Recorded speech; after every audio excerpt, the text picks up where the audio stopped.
Okay, great. Hi, everybody. Thanks for the invitation. Great to be here. I work a bit with young adults and storytelling and technology. So this is from a previous paper on using an art exhibition to help kids understand self-reflection and self-consciousness.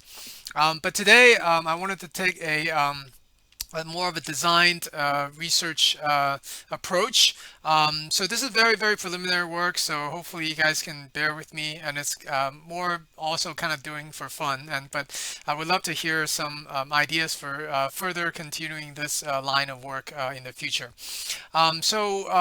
What started with this was that we saw that pet owners can actually really benefit from pets emotionally and also from kind of the sociological and socialization aspect of that process. And so we wanted to actually impact children who own pets by positively impacting their pets. A little bit along the lines of what Ileana talked about a little bit earlier with regarding to designing for the like animals themselves. Um, and so we also dug through some literature that folks who own pets actually have a lot of positive attributes, especially some of them during isolation and quarantine as well. Um, so in the actual design for the pets, we started with just like looking at our own pets. In this case, it's from Hong Kong. So I'm in the City University of Hong Kong, and we noticed, of course, there are a few key points that cats actually fall into. For example, they love to chase really fast-moving prey, and so because they have this visual system that's mostly rod-based, that's really attuned to like fast motion systems, and chasing lasers is like a huge thing for cats, as some of you probably already know. So we decided to basically mount a laser on the back of our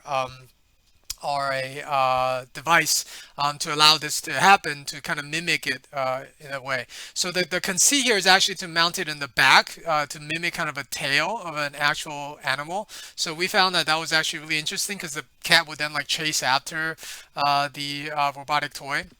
I'll show you a video later of how what this looks like. Another thing that wanted to design for is actually we dug into the literature and to figure out that actually cats have really low stamina. You cat owners probably know about this. They get bored really easily. They lose focus, and kind of the kids are kind of in line with that as well. Like the kids get, kind of like they go do something else when the cats have low stamina, etc., etc. If they get really exhausted, they actually just sleep through most of the day. So actually, it's not good to get them too exhausted. From what I we can we can find, they spend like 91% of the time resting. The rest of the time they're playing around. So what we designed was actually a system shutdown function. So the shutdown actually doesn't shut down the electrical system of this device. It just kind of turns it like in an off state where it doesn't move actually. So then the cats will like crawl over it and like they won't do anything. They'll just like kind of sit there. You're gonna see that a little bit in the video. Um, Another point that we made, and this is also for expediency as well, but obstacle avoidance, right? So to not get, so that this thing will actually survive the multiple contact with cats as well. Initially, actually, we wanted to actually have something on top of the toy that allows the cats to kind of use their claws a little bit, paws is a little bit. That it didn't end up kind of it was hard to kind of manage that, well, because they kind of start breaking it very easily. So, but we did want to at least look at the IR sensor. And the reason we need the avoidance is also because they move really fast, and that's kind of what the cats are really attuned to. You have a slow moving prey, they don't kind of chase them very much, at least with our cats. And then we just prototyped, and then we have this kind of system using Arduino. There's an IR sensor, there's a couple of LED screens, etc. There's actually a couple of ideas that didn't work. For example, using 3D printing to come up with the shell and things like that that didn't end up making it into our final design. So anyway, just also wanted to break up the kind of different presentations for the little movie that hopefully you guys will find somewhat interesting. Let me know if you can not hear the sound later. There's sound kind of halfway through it, but just music.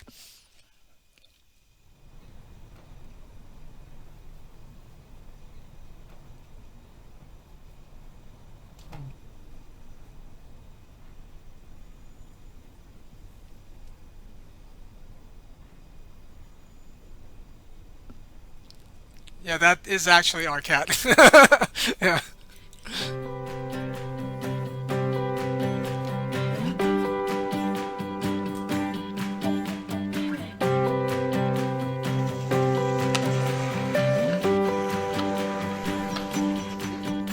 So that is actually real footage, by the way. That's actually the cat chasing after them. Yeah.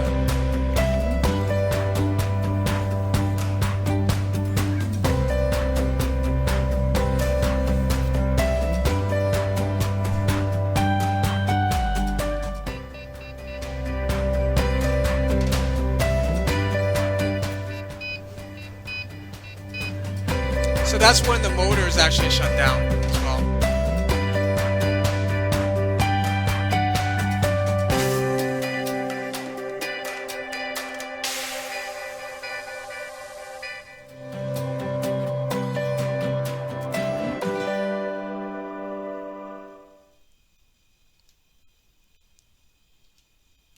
So that's actually all I have. I just wanted to like give a quick plug for our lab. I just started at City University of Hong Kong here. I do a lot of storytelling stuff, but the work with machine gaze is also with younger adults. Feel free to check out if you're interested in our website. I work on like kind of the way that spaces tell stories to us and how like interiors and space design actually influences us as well. And I work with also human robotic interaction in those types of spaces. So very nice to meet all of you, and hopefully we can continue the conversation. Thanks.